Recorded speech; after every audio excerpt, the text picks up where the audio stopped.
நான் ஜெபித்து ஆரம்பிப்போம். பரலோக பிதாவே, உம்மை துதிக்கிறோம், உம்மை ஸ்தோத்திரிக்கிறோம். இந்த மாலை வேளையில் உடைய வார்த்தையை கேட்கும்படியாக எங்களை கூட்டி சேர்த்தபடியால் உமக்கு ஸ்தோத்திரம். இந்த நல்ல வாய்ப்புக்காக உமக்கு ஸ்தோத்திரம். வந்திருக்கிற ஜனங்களுக்காக உமக்கு ஸ்தோத்திரம். இன்னும் பல்வேறு இடங்களிலிருந்து இந்த ஆராதனையில் கலந்து கொண்டிருக்கும் மக்களுக்காகவும் நாங்கள் நன்றி செலுத்துகிறோம். கர்த்தாவே, எங்கள் உள்ளங்களை ஒருங்கிணைப்பீராக. தேவ ஆவியானவர் தாமே எங்கள் உள்ளங்களோடு பேசுவீராக. சத்தியத்தை அறிந்து கொள்ளும்படியாக சத்திய ஆவியானவர் எங்களுக்கு உதவி செய்வீராக. சத்தியத்தை வெளிச்சம் போட்டு காட்டுவீராக. எங்கள் மத்தியில் இயேசு உயர்த்தப்படட்டும். தேவனுடைய அருமையும் பெருமையும் எங்களுக்கு விளங்கட்டும். எங்கள் உள்ளங்கள் உம்மை துதிக்கட்டும். உம்மிலே மேன்மை பாராட்டட்டும். கர்த்தாவே, எப்படி எங்களை ரட்சித்தீர், எப்பேற்பட்ட ரட்சிப்பு எங்களுடையது என்பதை எண்ணி பார்க்க எங்களுக்கு உதவி செய்வீராக. கேட்கிற ஒவ்வொருவரையும் ஆசீர்வதித்து இதன் மூலமாய் பெரிய ஊக்கத்தையும் விசுவாசத்தையும் உள்ளங்களிலே கொண்டு வரும். இயேசுவின் நாமத்திலே ஜெபிக்கிறோம். ஆமென். ரோமர்கள் நிருபம் 1ஆம் அதிகாரத்துக்கு திருப்பிக் கொள்வோம். ரோமர்கள் நிருபத்தை ஒவ்வொரு வசனமாய் நாம் பார்த்து வருகிறோம். அதில் இப்போ 16-17 வசனங்களில் இருக்கிறோம். இன்றைக்கி இதை கிராஸ் பண்ணி அடுத்த இதுக்கு போக போகிறோம். 18ஆம் வசனத்துலேருந்து போக போகிறோம். இது ஒரு பிரிட்ஜ் மாதிரி. இந்த 17லேருந்து 18க்கு போகிறது ஒரு பாலம் மாதிரி. அதனால் சில காரியங்களை இன்றைக்கு நான் சொல்ல கடமைப்பட்டிருக்கிறேன். அதுக்கு முன்னால் 16-17 என்ன பார்த்தோம்? சுவிசேஷத்தை குறித்து நான் வெட்கப்படுவதில்லைன்னு பவுல் சொல்லிவிட்டு அங்கே பயன்படுத்துகிற வார்த்தைகள் மூலமாக ஏன் வெட்கப்படுவதில்லைன்றதுக்கு 6 காரணங்களை சொல்லுகிறார். அதை உங்களுக்கு போதிச்சேன் இல்லையா? எல்லா வார்த்தைகளும் அங்கேயே இருக்குது. நம்ம உண்டாக்கல அந்த காரணங்களை. அங்கே இருக்கிற வார்த்தைகளை பயன்படுத்தி அதை கண்டுபிடிச்சோம். 1, ரட்சிப்புக்கு ஏதுவான தேவபலன்னு சொல்லியிருக்கு. அதனால் ரட்சிப்புன்ற வார்த்தை என்ன சொல்லுது? இந்த சுவிசேஷத்தை குறித்து அவர் ஏன் வெட்கப்படுறது இல்லையா? ரட்சிப்பை கொண்டு வருகிறது இந்த சுவிசேஷம். அதனால தான் வெட்கப்படுறதில்லை. 2வது, தேவபலன், த பவர் ஆஃப் காட். ரட்சிப்புக்கு ஏதுவான தேவபலன் இந்த சுவிசேஷம். இந்த சுவிசேஷம் தேவனுடைய பலத்தை பற்றி சொல்லலை, இதுவே தேவ பலனாக இருக்குது. இதுவே ஒரு மனுஷனை ரட்சிக்குது இந்த சுவிசேஷம். அதனால தான் அதை பிரசங்கிக்கிறதுல நான் பெருமைப்படுறேன், நான் வெட்கப்படலைங்கிறார். 3வது, விசுவாசிக்கிற யாவருக்குள்ளும் அது இந்த ரட்சிப்பை உண்டாக்குகிறது. யாவருக்குள்ளும் என்ற வார்த்தை இல்லையா? யூதர், கிரேக்கர் மற்றும் யாவருக்குள்ளும் அதை பார்த்தோம். அப்போ சுவிசேஷம் எல்லாருக்குரிய சுவிசேஷம். எல்லா இனம், ஜனம், மொழி, எல்லா விதமான ஜனங்களுக்கும் பொருந்தக்கூடிய சுவிசேஷம். 4வது, 17ஆம் வசனத்தில் ஒரு 3 காரணங்களை சொல்கிறார். 16ல் 3 காரணங்கள், 17ல் 3. 17ஆம் வசனத்தில் இந்த சுவிசேஷத்தினால் சில காரியங்கள் வெளிப்படுத்தப்பட்டிருக்கின்றார். என்ன வெளிப்படுத்தப்பட்டிருக்கிறது? சில காரியங்கள் வெளிப்படுத்தப்பட்டிருக்குது. அதனால் சுவிசேஷம் ஒரு மகத்தான ஒரு வெளிப்பாடு. இந்த ரட்சிப்பு எப்படி நமக்கு வருகிறதுங்கிறது குறித்த ஒரு வெளிப்பாடு. ரட்சிப்புக்கு ஏதுவான தேவ பலனாக இந்த சுவிசேஷம் இருக்கிறது என்பதை குறித்த வெளிப்பாடு. சுவிசேஷம் ஒரு வெளிப்பாடுங்கிறத பார்த்தோம். 5வது, தேவநீதி அப்படின்னு சொல்லியிருக்கு 17ஆம் வசனத்தில். அதை பார்த்தோம். தேவநீதி, ரைச்சஸ்னஸ் ஆஃப் காட். அப்படின்னா தேவனுக்கு நீதி இருக்குதுன்னு அர்த்தம் இல்லை. அவர் தன்னுடைய குமாரனுடைய நீதியை, அந்த பர்ஃபெக்ட் ரைச்சஸ்னஸை எப்படி பாவியாக நமக்கு கொடுத்து, பாவியாகிய நம்முடைய பாவத்தை அவர் மேலே வச்சு இப்படி பாவிய நீதிமான் ஆக்குகிறார். அப்போ இந்த சுவிசேஷம் வெளிப்படுத்துகிற இன்னொரு காரியம் என்னென்னா, தேவ நீதியை வெளிப்படுத்துகிறது. அதை பற்றி நமக்கு சொல்லுது. வெறும் தேவனுடைய வல்லமை வெளிப்படுத்துகிறது மட்டும் இல்லை, தேவ நீதியை நமக்கு வெளிப்படுத்துகிறது. அதை குறித்து நமக்கு சொல்லுது, எப்படி தேவன் தம்முடைய நீதியை தர்றாருன்னு. 6வது, அந்த நீதி எப்படி நம்முடையதாகிறது? விசுவாசத்தின் மூலமாக அது நம்முடைய நீதியாக ஆகிறது. அவருடைய நீதியை நாம் எப்படி பெறுகிறோம்? விசுவாசத்தின் மூலமாக பெறுகிறோம் சொல்கிறார். 6 காரியங்கள் பார்த்தோம். இப்போ முக்கியமான ஒரு காரியம் உங்களுக்கு சொன்னீங்க. 16-17 வந்த உடனே என்ன சொன்னேன்? இந்த 16-17 இந்த நிருபத்திலே மிக முக்கியமான வசனங்கள் அப்படிங்கிறாங்க. ஏன்னா இதுதான் இந்த நிருபத்தினுடைய மொத்த மைய கருத்தையும் இது உள்ளே வச்சுருக்குது. மைய கருத்து என்ன? தேவ நீதி இங்கே வெளிப்படுத்தப்படுகிறது. பாவியாகிய மனுஷனுக்கு கடவுள் எப்படி தன்னுடைய நீதியை தர்றார், தந்து அவனை நீதிமானாக்குகிறாருங்கிறது இங்கே வெளிப்படுத்தப்படுகிறது. அதுதான் மைய கருத்து. இது இந்த நிருபத்துக்கு முக்கியமான வசனங்கள் மட்டும் இல்லை, இந்த நிருபத்துக்கே இது முக்கியமான வசனம்னு சொல்லலாம். 2 வசனங்களும். சிலர் சொல்கிறாங்க முழு வேதாமத்துக்கே இது ரொம்ப முக்கியமான வசனம் என்று சொல்லலாம். இந்த 2 வசனங்கள் என்ன சொல்கிறது? இந்த தீமை தான் அது சொல்லுது, இந்த மையக்கருத்து தான் சொல்லுது. மையக்கருத்து வந்து தேவநீதி எப்படி மனுஷனுக்கு கொடுக்கப்படுறது, அதுதான் ரட்சிப்பு அப்படிங்கிறத விளங்குனா தான் இந்த நிருபம் விளங்கும். இல்லைன்னா நிறைய பேர் மாட்டிக்கிட்ட மாதிரி இதில் நுழைஞ்சு போய் மண்டை குழம்பி இது ரொம்ப கடினமான நிருபம், இது விளங்கிக்கிறது ரொம்ப கஷ்டம், யாருக்கு தான் புரியும் இது அப்படின்னு போயிட்டே இருக்காங்க சிலர். ஏன்னா இந்த 2 வசனம் சொல்கிறத சரியாக விளங்கி கொள்ளாமல் மீதிக்குள்ளே போனால் நிச்சயமாக குழப்பம் ஏற்படும். என்ன பேசுகிறாருன்னு ஒன்றும் விளங்காது. அதனால தான் இங்கே ரொம்ப ஸ்லோவாக போகிறோம் நம்ம. ஏன்னா இதை நல்லா விளக்குறது ரொம்ப முக்கியம். அப்போ 16ஆம் வசனத்தில் காரணங்களை சொல்கிறார் ஏன் வெட்கப்படுறது இல்லைன்னா. 17ஆம் வசனத்தில் அந்த காரணங்களை தொடர்றாரு, இன்னொரு 3 காரணங்களை சொல்கிறாரு. சொல்லிவிட்டு 17ஆம் வசனத்தில் இந்த தீமை பற்றி இன்னும் கொஞ்சம் சொல்லுகிறார் நமக்கு. சுவிசேஷம்னா என்ன? இது வந்து தேவ நீதியை வெளிப்படுத்துகிற ஒரு நற்செய்தி. தேவனுடைய நீதி மனுஷனுக்கு எப்படி வந்து கிடைக்கிறது என்பதை அது வெளிப்படுத்துகிறது என்பதை இங்கே நமக்கு அறிவிக்கிறார். இது ஒரு புது சத்தியம்னு கிடையாது. இது ஏதோ பவுல் போகிற இடங்கள்லாம் அவருக்கு என்ன பிரச்சனைனா, இவரை ஒரு கள்ள உபதேசம் மாதிரி யூதர்கள் ட்ரீட் பண்ணாங்க. ஏன்னா இவர் இந்த தேவ நீதியை பற்றி பேசுகிறார். என்ன புதுசாக இருக்குது? ஒரு மனுஷன் நீதிமானாக இருக்கணும்னா 10 கற்பனையை முதல்ல கரெக்டாக செஞ்சு பர்ஃபெக்டாக அதை பண்ணி வந்தால் தான் நீ நீதிமானாக முடியும். நீ என்ன புதுசாக வந்து அவர் என்ன நீதி தர்றாருன்ற, இது எங்கே இருக்குது? பைபிள்லே கிடையாத விஷயம் அப்படின்னு அவரை கிரிட்டிசைஸ் பண்ணுறாங்க. கள்ள உபதேசம்னு. அதனால தான் கல் அடித்து பிடிச்சி கொடுத்து போலீஸில் பிடிச்சி ஜெயிலில் போட்டு எல்லா துன்பமும் அவருக்கு ஏன் கொடுத்தாங்கன்னா, யூதருக்கு எதிரான போதனை எது?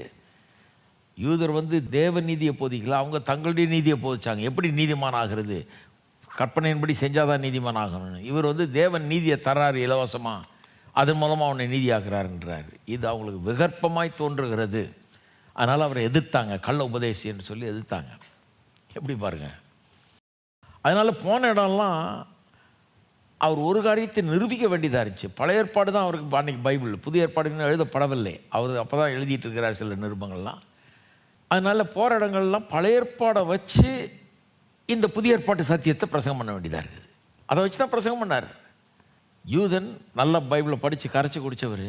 அதை வச்சு ஒரு ஆதியாகமம் 1லேருந்து எடுத்து கரெக்டாக தேவ நீதி எப்படி பாவிக்கு கொடுக்கப்படுகிறது, எப்படி கிருபையினால் விசுவாசத்தை கொண்டு தான் ரட்சிக்கப்படுறோன்றத போதித்தார். இதெல்லாம் நல்லா விளங்கிக்கணும் பாருங்கள். இன்றைக்கி நிறைய பேர் நினைக்கிறாங்க பழைய ஏற்பாடு மெத்தடு வந்து ரட்சிப்புக்கு 10 கற்பனை, புதிய ஏற்பாடு மெத்தடு வந்து கிருபை அப்படின்னு கிடையாது. பழைய ஏற்பாடே இப்போ கிருபை தான். 2 மெத்தடு ஒன்றும் கிடையாது, ஒரே மெத்தடு தான். அப்போ இது ஒன்றும் புது மெத்தடு கிடையாது. தேவநீதி வெளிப்படுத்தப்படுறது, தேவநீதி மனுஷனுக்கு கொடுக்கப்படுறது இலவசமாய் அப்படின்றது it's not a new method. இது வந்து பழைய ஏற்பாட்டில் நிறைய இடங்களில் சொல்லப்பட்டிருக்கிறது. ஒவ்வொரு பலியும் அதை பேசினது. எனக்காக அவர் வந்து மரிப்பார், அவர் ரத்தம் சிந்துவார், அவர் ஜீவனை தருவார், என் பாவத்தை ஒரு ஆடு சுமந்துக்குது அதனால அது சாகுது அப்படிங்கிறத எத்தனை முறை பலியிட்டாங்க. காலம் பலி, சாயந்தரம் பலி, எல்லா பலியும் இட்டாங்க. ஒவ்வொரு நாளும் இது பிரசங்கிக்கப்பட்டது அவங்க மத்தியில். ஆனால் மிஸ் பண்ணிட்டாங்க. எப்படி பாருங்கள், புரிஞ்சுக்கல. அதனால் பழைய ஏற்பாடு முழுக்க அதை போதிக்குது. அதான் 3ஆம் அதிகாரம் 20ஆம் வசனம். அதனால தான் ரொம்ப முக்கியம் பாருங்கள். அங்கே என்ன சொல்லியிருக்குது? 21ஆம் வசனம். இப்படி இருக்க நியாயப்பிரமாணம் இல்லாமல் தேவ நீதி வெளியாக்கப்பட்டிருக்கிறது. நியாயப்பிரமாணத்தினால் உண்டாகிற நீதி இல்லை, நியாயப்பிரமாணத்தினால் உண்டாகாமல் வேறு வழியில் கடவுள் கொடுக்கறதுனால உண்டாகிற நீதி வெளியாக்கப்பட்டிருக்கிறது. அதை குறித்து இப்போ கவனிங்க, நியாயப்பிரமாணமும் தீர்க்க தரிசனங்களும் சாட்சியிடுகிறது. நியாயப்பிரமாணம் தீர்க்க தரிசனன்றது பழைய ஏற்பாடு, அதுக்கு இன்னொரு பேர். அது சாட்சியிடுகிறதுனா அதை பற்றி சொல்லுது, ஃபுல்லாக அதை பற்றி தான் சொல்லுதுன்றார். அப்போ அங்கேருந்து ஒரு வசனத்தை எடுக்கிறார் பவுல். போராடலாம் இதை கரெக்டாக பண்ணுறாரு. ஏன்னா பழைய ஏற்பாட்டில் இருக்குதுன்னு காமிக்கணும் அவனுக்கு, இல்லைன்னா ஒத்துக்க மாட்டாங்க, கள்ள உபதேசம்ன்றுவாங்க. பழைய ஏற்பாடு போதிக்கிற காரியம்னு காமிக்கணும். அப்போ ஒரு வசனத்தை எடுக்கிறார், ஆபக்கூக் 2:4.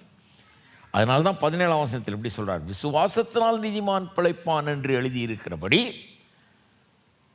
விசுவாசத்தினால் உண்டாகும் தேவநீதி, உங்கள் சுய முயற்சியிலான அல்ல, விசுவாசத்தினால் உண்டாகும் தேவநீதி விசுவாசத்துக்கென்ற அந்த சுவிசேஷத்தினால் வெளிப்படுத்தப்பட்டிருக்கிறது. அப்போ இது பழைய ஏற்பாடு முழுக்க இதை தான் போதிக்குது அப்படிங்கிறத சொல்லி அதுக்கு ப்ரூஃபை கொடுத்து பழைய ஏற்பாட்டிலேருந்து ஒரு வசனத்தை ப்ரூஃபாக கொடுக்குறாரு. நிறைய வசனங்கள் இருக்கிறதானா ஏன்னா சொல்கிறாரு இல்லையா, நியாயப்பிரமாணமும் அப்படின்னா முதல்ல 5 புஸ்தகங்கள், தீர்க்க தரிசனங்கள்னால் மீதி உள்ள பழைய ஏற்பாடு எல்லாமே சாட்சியிடுகிறது என்றார். எந்த புஸ்தகத்தை திருப்பினாலும் இந்த கிருபையினால் விசுவாசத்தை கொண்டு உண்டாகிற ரட்சிப்பை பற்றி போதிக்கிறது. சரி, இது எப்படி மனுஷனுக்கு உண்டாகிறதுன்றதை பற்றி போன வாரம் பேசணும். எப்படி மனுஷனுக்கு கிடைக்கிறது விசுவாசத்தினால். இந்த விசுவாசத்தை பற்றி ஒரு சில காரியங்களை நான் தெளிவுபடுத்த விரும்புகிறேன் இது மேலே போகிறதுக்கு முன்னால். ஏன்னா அது சரியாக விளங்கலைன்னா இனிமேல் போகிற காரியங்கள் விளங்காது நமக்கு. விசுவாசம்ங்கிறது வேத வசனத்தில் சொல்லப்பட்டிருக்கிற விசுவாசம் ரொம்ப விசேஷமான ஒரு காரியம். ஏன்னு சொல்கிறேன்னா சிலர் இதை ஒரு ரொம்ப சிம்பிள் காரியமாக ஆக்கிடுறாங்க. நான் போன வாரம் சொன்னேன் இல்லையா, ட்ரெயினில் ஏறி டிக்கெட் வாங்கிட்டு உட்காடுறோம், பாம்பேக்கு டிக்கெட் வாங்கியிருக்கோம், பாம்பேக்கு போகுன்ற நம்பிக்கையில் உட்காடுறோம், வழியெல்லாம் சந்தேகப்பட்டுக்கிட்டு யாரையா கேட்டுட்டு இருக்கிறது இல்லை, பாம்பே தானே போகுது பாம்பே தானே போகுது, பேசாமல் உட்காந்துருக்கோம், இத்தனை மணி நேரத்தில் கொண்டு போய் சேர்க்குறேன்னு இருக்கான், கண்டிப்பாக சேர்ப்பாங்கன்னு நம்பிக்கை. அதுதான் விசுவாசம்ன்றாங்க. பிளேனில் ஏறி உட்காடுறீங்க, போய் சேரோன்ற நம்பிக்கையில் தான் படுத்து தூங்குறீங்க உட்காந்துக்கிட்டே. ஏன்னா அதை பற்றி யோசிக்கிறது கூட கிடையாது, சேப்பானா சேர்க்க மாட்டான் நான். ஏன்னா நம்புறீங்க பிளேன் ஆக்சிடென்ட் தான் ரொம்ப குறைவு, அதுதான் பெஸ்ட் வே டு ட்ராவல் அப்படின்னு ஸ்டாட்டிஸ்டிக்ஸ் சொல்லுது. நம்புறீங்க, அதுதான் விசுவாசம். ஆகவே விசுவாசம் எல்லாருக்குள்ளும் இருக்கிறது, எல்லா மனுஷனாக பிறந்த அத்தனை பேருக்குள்ளும் இருக்குதுன்னு சொல்கிறாங்க. அது தவறுன்னு சொல்லியா, இதை நல்லா புரிஞ்சுங்க, இல்லைன்னா விசுவாசம் புரியாது. ஏன் தவறு? வேதம் சொல்லுகிற விசுவாசம் இதுவும் வேறு. இது ஒரு நேச்சுரல் ஃபெய்த்துன்னு சொல்லலாம். இது வேதம் பிப்ளிக்கல் ஃபெய்த் இஸ் டிஃப்ரெண்ட், அது வித்தியாசமானது. ஏன்? எபேசியர் 2:8 சொல்லுது, நீங்கள் கிருபையினாலே விசுவாசத்தை கொண்டு ரட்சிக்கப்பட்டீர்கள் இல்லையா. கிருபையினாலே விசுவாசத்தை கொண்டு ரட்சிக்கப்பட்டீர்கள், இது உங்களால் உண்டானதல்ல, இது தேவனுடைய ஈவு. எது உங்களால் உண்டானதல்ல, எது தேவனுடைய ஈவு? நிறைய பேர் சொல்கிறாங்க கிருபை உங்களால் உண்டானதில்லை. அது எல்லாருக்கும் தான் தெரியுமே. கிருபை ஒன்றும் நான் உண்டாக்குறது இல்லை, அவர் கொடுக்குறது. கிருபைனாலே அவர் எனக்கு என்ன செஞ்சுருக்காருன்றதை பற்றி அது. It is about what God has done for me. அது தேவனுடைய ஈவுன்னு எல்லாருக்கும் தெரியும். அப்போ இது உங்களால் உண்டானதல்ல தேவனுடைய ஈவுன்னு சொன்னதே சொல்கிற மாதிரி, கிருபையினாலே விசுவாசத்தை கொண்டு ரட்சிக்கப்பட்டிருக்கீங்கன்னு சொல்லி you're repeating the very same thing. அதே தான் சொல்கிறீங்க திருப்பி, அது தேவனால் உண்டான ஈவு, உங்களால் உண்டானதல்ல. அப்போ கிருபையை பற்றி சொல்லலையா அது. சிலர் சொல்கிறாங்க அது விசுவாசத்தை குறிக்கிறது. சிலர் கிருபை கடவுள்கிட்டருந்து வருதுன்றதை நம்புகிறாங்க. they understand that grace is not from themselves. they readily understand, தாராளமாக புரிஞ்சுக்கிறாங்க. விசுவாசம் தங்களிடத்திலிருந்து வருதுன்னு நம்புகிறாங்க, தங்களுடைய பங்குன்னு நினைக்கிறாங்க. அந்த விசுவாசத்தை கூட நீங்கள் தானாக உங்களிலேருந்து செய்ய முடியாது, கடவுள் உதவாவிட்டால் நீங்கள் விசுவாசிக்க கூட முடியாது. அது கூட தேவனுடைய ஈவு, கடவுள் தான் உங்களுக்கு விசுவாசத்தை தர்றாரு அப்படின்றது தான் இங்கே சொல்ல வருது. அப்போ விசுவாசம்ங்கிறது அப்போ ரொம்ப ஸ்பெஷல். எப்படி ஸ்பெஷலு? அது ஒரு மனுஷனுக்கு கிடைக்குதுன்னா அவன் பெரிய பாக்கியவான். கடவுள் அவனுக்கு உதவி செய்கிறார், இந்த சுவிசேஷத்தை விசுவாசிக்கிறதுக்கு, ரட்சிக்கப்படுறதுக்கு அவனுக்கு உதவி செய்கிறார். என்ன பாக்கியம் அது! கடவுளே கையை நீட்டுறார், வாப்பான்னு அவனுக்கு உள்ளத்தில் சத்தியத்தை விளங்க செய்கிறார், கண்ணை திறக்கிறாரு, ஏற்றுக்கொள்கிற ஒரு மனதை தர்றாரு, அவனுக்குள்ளே கிரியை செய்கிறார், அவன் விசுவாசிக்கிறான், கடவுளுடைய உதவி அவனுக்கு கிடைக்குது. அப்போ விசுவாசம்னா it's something special that believers alone have experienced. விசுவாசிகள் மட்டுமே அனுபவித்திருக்கிற ஒரு அற்புதமான விசேஷமான ஒரு காரியம் விசுவாசம். இது உலகத்தார் ட்ரெயினில் ஏறினவெல்லாம் விசுவாசத்தை அனுபவிக்கல. அது நேச்சுரல் ஃபெய்த். அது பைபிள் விசுவாசம் இல்லை. விசுவாசம்னு பைபிள் போதிக்கிறது ரட்சிக்கப்பட்டவர்களுக்கு தெரியும் அது என்னன்னு. ரட்சிக்கப்பட்டவர்களுக்கு தேவன் கொடுக்கிற ஒரு நல்ல ஈவு அது அப்படின்னு வேதவசனம் போதிக்குது. இதன் மூலமாக தான் அவருடைய நீதியை நம்முடைய நீதி ஆக்குகிறார். அவருடைய நீதியை நாம் பெற்றுக்கொள்ளும்படியாக வழி திறக்கப்படுகிறது இந்த விசுவாசத்தினால். அதை நல்லா புரிஞ்சுக்கணும். அது ஒரு சந்தேகம் கரெக்டாக புரிஞ்சுக்கணும். அதே அந்த விசுவாசத்தை இந்த விசுவாசம் மாதிரி பேசக்கூடாது. உலகம் அப்படி பேசும். எகின் பாத்தில் போய் புக்கை வாங்கினீங்கன்னா அதெல்லாம் அந்த மாதிரி பேசும். பிரிட்ஜில் ஏறும்போது இறங்கி ஆட்டி பார்த்துட்டா ஏறுவீங்க இல்லை, நம்பி ஏறுறீங்க, அதான் விசுவாசம் அப்படின்வான். நீங்கள் ஒன்று ஆமாம் அதான் விசுவாசம், நான் கூட எங்கள் சர்ச்சில் கூட போதிக்கிறாங்க. கிடையாது, இங்கே போதிக்கிற விசுவாசம் வேறங்க. இது கடவுள் ஒரு மனுஷனுக்கு அவருடைய வார்த்தையின் மூலமாக கொண்டு தருகிற ஒரு காரியம், விசேஷமான ஒரு காரியம். இது வேறு. சரி, ரெண்டாவது விசுவாசத்தை பற்றி இன்னொரு குழப்பம் என்னென்னா, விசுவாசம் கிரியைக்கு எதிரானதல்ல. இது நல்லா புரிஞ்சுக்கணும். இது ரொம்ப பெரிய சர்ச்சையாக இருக்குது இன்றைக்கி. நிறைய பேர் நீங்கள் பார்த்தீங்கன்னா நிறைய பேர் பேசுகிறாங்க, விசுவாசம் கிரியைக்கு எதிரானதுங்கிற மாதிரி பேசுகிறாங்க. கிரியைக்கு எதிரானது விசுவாசம் அப்படிங்கிற மாதிரி பேசுகிறாங்க. அப்படி பேசுவது தவறு. விசுவாசம் கிரியைக்கு எதிரானது அல்ல. ஏன் சொல்கிறேன் விசுவாசம் கிரியைக்கு எதிரானது அல்லன்னு? பாருங்கள், அந்த காலத்தில் மார்ட்டின் லூத்தர் மூலமாக புராட்டஸ்டன்ட் மறுமலர்ச்சி உண்டானப்போ முக்கியமாக மனுஷன் தன்னுடைய கிரியையினால் அல்ல, தேவனை பற்றும் விசுவாசத்தினால தான் ரட்சிக்கப்படுறான் அப்படிங்கிறத போதிச்சார். அது அவருக்கு விளங்கிச்சு, அவர் போதிச்சார். அதனால் மறுமலர்ச்சியை உண்டாச்சு. கிரியினால் அல்ல விசுவாசத்தினால, கிரியினால் அல்ல விசுவாசத்தினாலன்னு போதிச்சு அந்த பீரியடில் அது ரொம்ப ஹார்ட் டீச்சிங்காக இருந்து என்ன ஆயிடுச்சு, கிரியும் விசுவாசம் ஆப்போசிட்ஸுன்ற மாதிரி ஆயிடுச்சு. விசுவாசம் இருந்தால் கிரியை தேவையில்லை, கிரியினால் அல்ல விசுவாசத்தினால அப்படிங்கிற மாதிரி திங்க். ஆனால் மார்ட்டின் லூத்தர் அவர் என்ன சொல்கிறாருன்னு விளங்குது அவருக்கு. இது கேட்ட ஆளுங்களுக்கு சரியாக விளங்கலை சிலருக்கு. இப்போ ஸ்பெஷலாக இவங்க என்ன நினைக்கிறாங்க, விசுவாசம் வந்துருச்சு அதனால் கிரியை கேன்சல் ஆகிடுச்சு அப்படின்னு நினைக்கிறாங்க. கிடையாது. விசுவாசம் கிரியை கேன்சல் ஆக்கி அனுப்பலைங்க. அது தப்பு. அப்படி நினைக்கிறது தப்பு. ஏன் அப்படி நினைக்கிறது தப்புன்னு நான் சொல்கிறேன். பாருங்கள், நம்ம தேவ நீதியை பெறுறோம். அது என்ன நீதி? நம்ம பெற்றுக்கொள்கிற தேவ நீதி, இயேசு கிறிஸ்துவனுடைய நீதி நமக்கு கொடுக்கப்படுகிறது. அது என்ன நீதி? நான் சொன்னேன் உங்களுக்கு, விளக்குனேன் போன வாரம், அதுக்கு முந்தின வாரம்லாம் தேவனுடைய நீதியை பற்றி பேசும்போது. என்ன நீதி அது? அவர் மனுஷனாக பிறந்து நம்மளை மாதிரி 100% மனுஷனாக அந்த உலகத்தில் வாழ்ந்து 10 கற்பனையில் சொல்லப்பட்டிருக்கிறது, நியாயப்பிரமாணத்தில் சொல்லப்பட்டிருக்கிறது அத்தனையும் தரவாக ஒரு தவறு இல்லாமல் எவருமே பின்பற்றக்கூடாத அளவுக்கு கரெக்டாக பின்பற்றி, பர்ஃபெக்டாக ஃபாலோ பண்ணி பின்பற்றி, அதை நிறைவேற்றி நம்முடைய சார்பில் நமக்கு பதிலாளாக அதை நிறைவேற்றி, அந்த நிறைவேறுதல் அவர் அவ்வளோ பர்ஃபெக்டாக நிறைவேற்றினார். அதை ஆண்டவர் என்ன பண்ணிட்டாரு, நம்ம அக்கௌண்ட்டில் போட்டார். அதுதான் நடந்தது. ஆனால் இவங்க என்ன சொல்கிறாங்க, விசுவாசம் வந்துருச்சு அதனால் கிரியை தேவை இல்லையே. பூரண கிரியையை நம்ம அக்கௌண்ட்டில் கிரெடிட் ஆகிருக்குது. அவர் நியாயப்பிரமாணத்தில் சொல்லப்பட்ட அத்தனை கிரியையும் செய்து நிறைவேற்றி அது நமக்கு கொடுக்கப்பட்டதுனால தான் நம்ம நீதிமானாக இருக்கிறோம். நம்ம தேவன் பார்க்கும்போது எப்படி பார்க்குறாரு? நீதிமான்களாக பார்க்குறாரு. எப்படி நீதிமான்களாக பார்க்குறாரு? எல்லா நியாயப்பிரமாணத்தில் சொல்லப்பட்டிருக்கிற அத்தனையும் பர்ஃபெக்டாக கடைபிடித்த நீதிமானாக நம்ம காண்கிறார். ஏனென்றால் இயேசுவினுடைய நீதி நம்முடைய நீதியாக ஆயிடுச்சு. இது தெளிவு இல்லாதனால தான் நிறைய பேர் அந்த மாதிரிலாம் பேசுகிறாங்க. பாருங்கள், ரொம்ப ஜாக்கிரதையாக இருக்கணும். அது குழம்பி போயிடும், பைபிளே குழம்பி போயிடும் இது பேசினா. கிருபையும் கிரியையும் ஒன்றுக்கொன்று எதிரானது கிடையாது. இது அந்த காலத்துலேருந்தே பெரிய சர்ச்சை ஆகிடுச்சு. மார்ட்டின் லூத்தர் இதை போதிக்க ஆரம்பித்த காலத்திலே சிலர்லாம் அதை மிஸ் அண்டர்ஸ்டாண்ட் பண்ணிட்டு என்ன ஆகிடுச்சு, யாக்கோபு நிருபத்தை கிரிட்டிசைஸ் பண்ண ஆரம்பிச்சிட்டாங்க. அதை பைபிள்லேருந்தே தூக்கணுங்கிற மாதிரி பேச ஆரம்பிச்சிட்டாங்க. ஏன்னா யாக்கோபு என்ன சொல்கிறார், ஆபிரகாம் எப்படி நீதிமானானான்? தன்னுடைய கிரியைகளாலேயோ அல்லது விசுவாசத்தினாலேயா? கிரியைகளால் அல்லவா நீதிமானான். அட கடவுளே, என்னையாது? அப்போஸ்தலன் பவுல் 4ஆம் அதிகாரத்தில் ரோமரில் கேட்குறாரு, ஆபிரகாம் எப்படி நீதிமான் என்று எண்ணப்பட்டான்? அதே கேள்வியை கேட்குறாரு.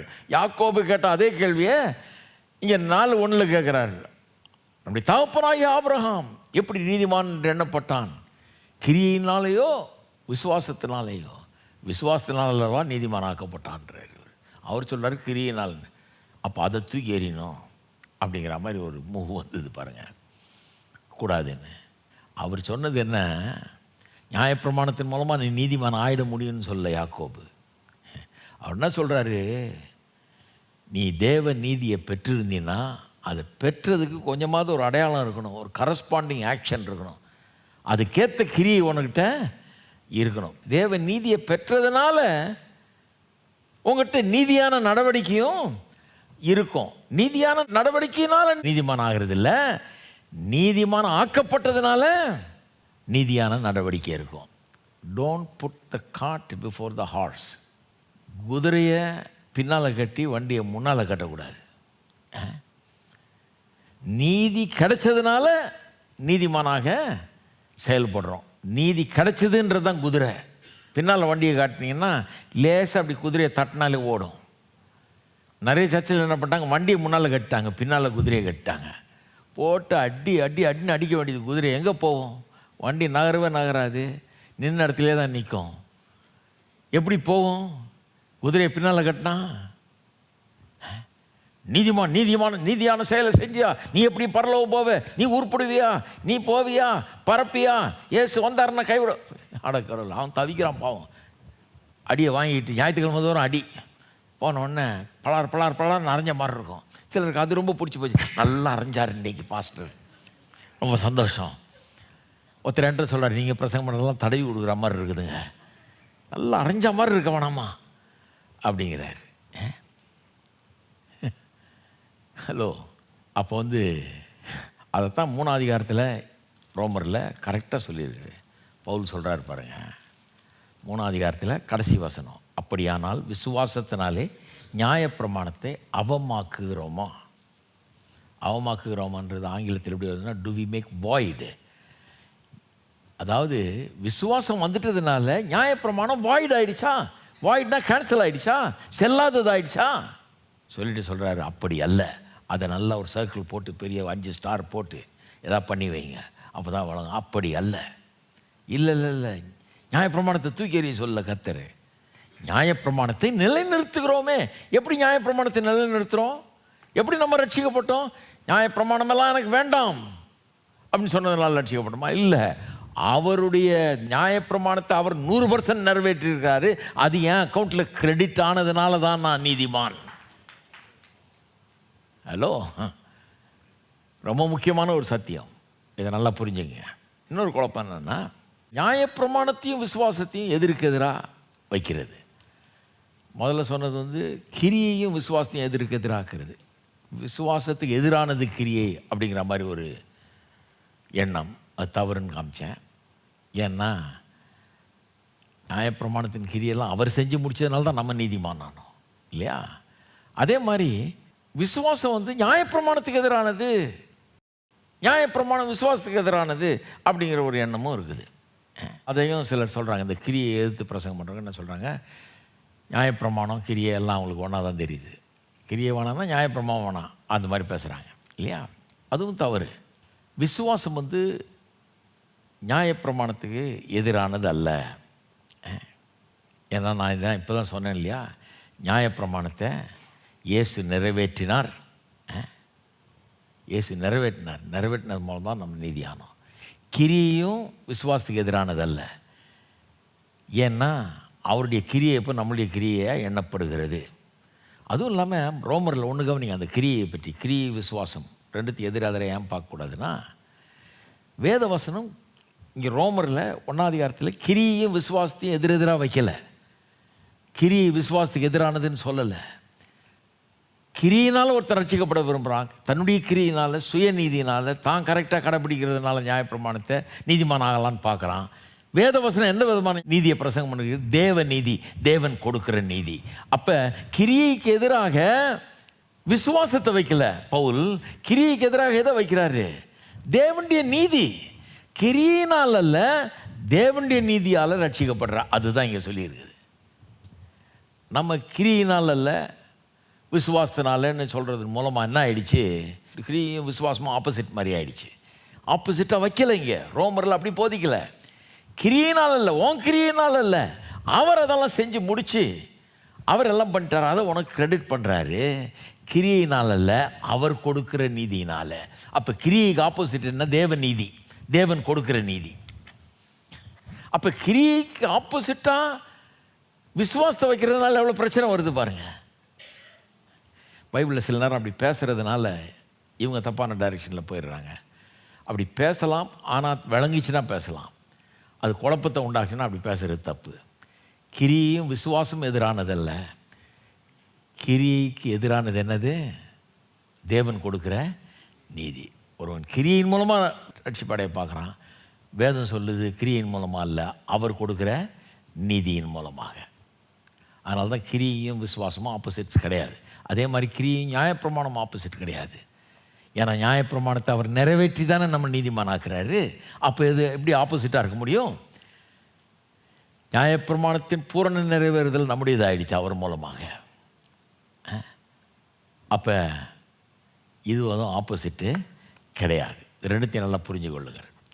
சரி, விசுவாசத்தை குறித்து ஒரு சின்ன விளக்கத்தை கொடுக்க விரும்புகிறேன். அதுவும் உங்களுக்கு ரொம்ப பிரயோஜனமாக இருக்கும்னு நினைக்கிறேன். போன வாரம் கொஞ்சம் பேசணும் அதை பற்றி. சில காரியங்கள் எனக்கு கரெக்டாக தெளிவுபடுத்தணும்னு விரும்புகிறேன். ஏன்னா இதை தாண்டி அடுத்த ஸ்டெப்புக்கு போகிறோம் இல்லையா, அதனால் இது ரொம்ப தெளிவாக இல்லைன்னா ரொம்ப கஷ்டம். விசுவாசம்னா என்ன அப்படிங்கிறத நல்லா புரிஞ்சுக்கணும். ஏன்னா விசுவாசம் ஒரு மேஜர் சப்ஜெக்ட் இங்கே. விசுவாசம் வந்து ஏன்னா அதன் மூலமாக தான் நம்ம அவருடைய நீதி நம்முடைய நீதி ஆகுது. அப்போ அது ரொம்ப முக்கியம். விசுவாசம்னா என்னன்னு முக்கியம். அதுக்கு எபிரேயர் 11ஆம் அதிகாரம் விளக்கம் தருது. விசுவாசம்னா என்னங்கிறத பெஸ்ட்டு விளக்கம் வந்து எபிரேயர் 11 வருது. எபிரேயர் 11 நிறைய போச்சிருக்கோம். ஒரு சில காரியங்களை தெளிவுபடுத்துகிறேன். 11:6 சொல்லுகிறது, விசுவாசம் இல்லாமல் தேவனுக்கு பிரியமாக இருப்பது கூடாத காரியம். ஏனென்றால் தேவனிடத்தில் சேருகிறவன் அவர் உண்டென்றும் அவர் தம்மை தேடுகிறவருக்கு பலன் அளிக்கிறவர் என்றும் விசுவாசிக்க வேண்டும். யூ மஸ்ட் பிலீவ் அப்படின்னு வருது இங்கிலீஷில். அப்போ விசுவாசம் என்கிறது பிலீவிங், பிலீஃப். அதில் பிலீஃப் இருக்குது, நம்புகிற ஒரு காரியம் இருக்குது. நம்புகிறதுனா மனதளவில் ஏதோ ஒன்று கேட்குறோம், ஒரு வாக்கு தத்துவத்தை கேட்குறோம், வசனத்தை கேட்குறோம், அதை சரி நான் நம்புகிறேன் அப்படின்னு விசுவாசிக்கிறோம். ஆனால் விசுவாசம் வந்து வெறும் நம்பிக்கை அல்ல, வெறும் வந்து மனதளவில் நம்புகிறது அல்ல. முதல்ல நம்புகிறோம், நம்புறது அவசியம். ஆனால் அதை தாண்டி சில காரியங்கள் நடக்க வேண்டியது இருக்கிறது. அதை தாண்டி சில காரியங்கள் நடக்க வேண்டியது இருக்கிறது. என்ன நடக்கணும்?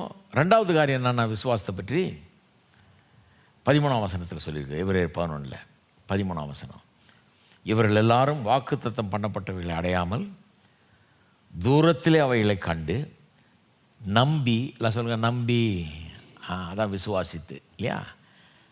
6ஆம் வசனத்தில் விசுவாசம்னு வந்துருச்சு, இங்கே நம்பினே வந்துருச்சு. தூரத்தில் அவைகளை கண்டு நம்பி அணைத்து கொண்டு பூமியின் மேல் தங்களை அந்நியரும் பரதேசிகளும் என்று அறிக்கையிட்டு விசுவாசத்தோடு மரித்தார்கள்.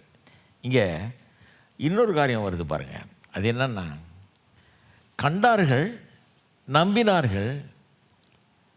அதை இங்கிலீஷில் சொல்லும்போது ரொம்ப அருமையாக சொல்லியிருக்குது. அதை இங்கிலீஷில் வந்து தேவர் அஷ்யூர்டு. வெறும் நம்பி இல்லைங்க, அந்த நம்பிக்கை வந்து ரொம்ப ஸ்ட்ராங்காக இருந்தது, ஒரு நிச்சயம்.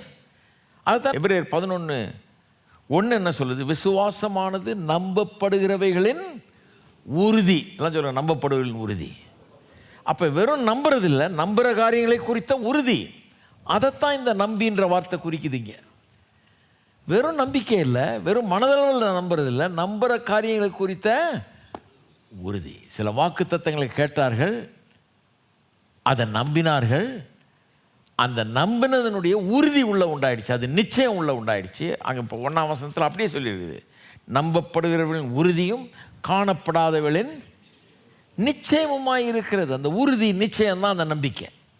அப்போ வெறும் நம்புறது இல்லை மனதளவில், அதை விட அளவாக போய் என்ன ஆயிடுச்சு? நிச்சயமாயிடுச்சு. அப்போ உள்ள இருதயத்துக்கு போயிடுச்சு, வெறும் மைண்டில் இல்லை, இருதயத்துக்கு போயிடுச்சு. அப்போ மனம் இன்வால்வ்டு, மனம் அதில் ஈடுபடுகிறது. எண்ணங்கள், அறிவுபூர்வமாக நம்புகிறோம், அப்புறம் உள்ளபூர்வமாக நம்ப ஆரம்பிச்சிடுறோம். அதை நம்பினா அஷ்யூர் ஆகிடுது, அது வந்து ரொம்ப ஷூர் ஆகிடுது, நிச்சயமாக நம்புகிறோம். அப்போ நம்முடைய ஹார்ட், நம்ம இமோஷன், நம்முடைய உணர்ச்சிகள் எல்லாம் அதில் ஈடுபடுது. அதுக்கப்புறம் 13ஆம் வசனம் எப்படி சொல்லுது? அணைத்து கொண்டு. எல்லாம் சொல்லுங்கள் அணைத்து கொண்டு. இது 3வது பகுதி. நம்பினா போதாது, நிச்சயமாக நம்பணும், அப்புறம் அணைத்து கொண்டு. அந்த நிச்சயமாக நம்புறதுன்றது தமிழில் அவ்வளோ சரியாக வரல, இங்கிலீஷில் ரொம்ப கரெக்டாக அஷ்யூர்டுன்ற வார்த்தை யூஸ் பண்ணுறாங்க. நிச்சயமாக நம்புறது. 6ஆம் வசனம் சொல்லுது நம்ப வேணும்னு, 13ஆம் வசனம் சொல்லுது நிச்சயமாக நம்பணும்னு, 13ஆம் வசனம் இன்னொன்று சொல்லுது அணைத்து கொண்டு. அணைத்து கொண்டுனா எம்ப்ரேஸ்.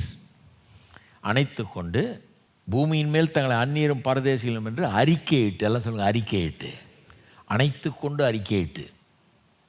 எல்லாம் சொல்லுவோம் அணைத்து கொண்டு அறிக்கையிட்டு. அப்போ 3 காரியங்கள். ஒன்று நம்புறது, இன்னொன்று நிச்சயமாக நம்புறது, 3வது அணைத்து கொண்டு அறிக்கை செய்யுது. அப்படின்னா என்ன அர்த்தம்? வெறும் மனதளவில் நம்பலை, இருதயத்துக்குள்ளே போயிடுச்சு, நிச்சயமாக நம்புகிறோம். நம்முடைய உள்ளம் அதில் களி கூறுகிறது. இமோஷன் இன்வால்வ் ஆகிடுச்சு. நிச்சயம் வந்தோடனே இமோஷன் வந்துடும் இல்லையா? அப்புறம் நம்முடைய நம்முடைய சித்தம் கொள்ளுகிற சக்தி அதில் ஈடுபாடு வந்துருச்சு அதில். அதனால் என்ன பண்ணுறோம், எல்லாத்தையும் உதறி தள்ளிட்டு எதையோ அரவணைச்சிக்கிட்டு இருந்தோம், எதையோ அணைச்சிக்கிட்டு இருந்தோம், எதோ நமக்கு டியராக இருந்தது, நெருக்கமாக இருந்தது, அதெல்லாம் பிடிச்சிக்கிட்டு இருந்தோம். அதெல்லாம் வேணாம், நீ இதை என்ன பண்ணுறோம், மேன்மையாக நினச்சி இதை அணைத்து கொள்ளுகிறோம். பர்ஃபெக்ட் எக்ஸாம்பிள் ஆபிரகாம்கிட்ட கர்த்தர் பேசுகிறாரு, நான் காண்பிக்கிற தேசத்துக்கு போ, உன்னை பெரிய ஜாதியாக்குவேன், உன்னை ஆசீர்வதிக்கிறவர்கள் ஆசீர்வதிப்பேன், உன்னை சபிக்கிறவர்களை சபிப்பேன், பேரை பெருமைப்படுத்துவேன், பூமியில் உள்ள வம்சங்கள் எல்லாம் முன் மூலம் ஆசீர்வதிக்கப்பட்டிருக்கும் அப்படின்றார். வெறும் நம்பினா நான் நம்புகிறேங்க சரிங்க அப்படின்னா கிடையாது. கேட்டான், நம்ப ஆரம்பித்தான், அதை பற்றி ஒரு நிச்சயம் வந்துருச்சு, எல்லாத்தையும் கூட்டிகிட்டு கிளம்ப ஆரம்பிச்சிட்டான். கிளம்பி கர்த்தர் எங்கே போகணுன்னே சொல்லலை, நான் காண்பிக்கிற தேசத்துக்கு போனேன், போராட என்னன்னு தெரியாமலே கிளம்பிட்டான். அவ்வளோ நிச்சயம், இவர் கூட போனால் கண்டிப்பாக பொழைப்போம், நம்ம கண்டிப்பாக நல்ல எதிர்காலம் இருக்குது, கண்டிப்பாக நல்லா நடத்துவார், கண்டிப்பாக நல்லது ஏதோ செய்வார்ன்னு சொல்லி எல்லாத்தையும் விட்டுட்டு தன்னுடைய இனம் ஜனம் எல்லாத்தையும் விட்டு அரவணைச்சிக்கிட்டான் பாருங்க. அப்படிதான் அவனுடைய வாழ்க்கை பயணம், விசுவாச பயணம் ஆரம்பமாகிறது. பிற்காலத்தில் ஒரு தீர்க்கதரிசி ஒருத்தர் சொல்கிறார், பைபிளில் இருக்குது, போகிறதுக்கு நேரம் இல்லை. இப்போ ஒரு தீர்க்கதரிசி சொல்கிறார், இஸ்ரவேல் ஜனங்களை கண்டிக்கும் போது சொல்கிறாரு, நீ என்ன பெரிய பெருமைப்படுத்துகிற ஆபிரகாமிகளுடைய தகப்பன், நாங்கள் யார் தெரியுமா, ஆபிரகாமின் பிள்ளைகள் யூதர்கள் அப்படின்னு பெருமைப்பட்டுக்கிற. ஆபிரகாம் யார் தெரியுமான்னு கேட்குறாரு.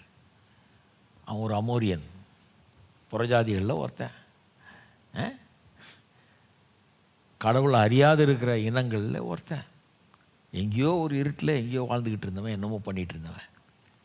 அவனை கூப்பிட்டு நான் தான் அவன் மூலமாக ஒரு புதிய சந்ததியை உண்டாக்கினேன், ஒரு ஜனத்தையே உண்டாக்கினேன், ஒரு இனத்தையே உண்டாக்கினேங்கிறார் கர்த்தர்.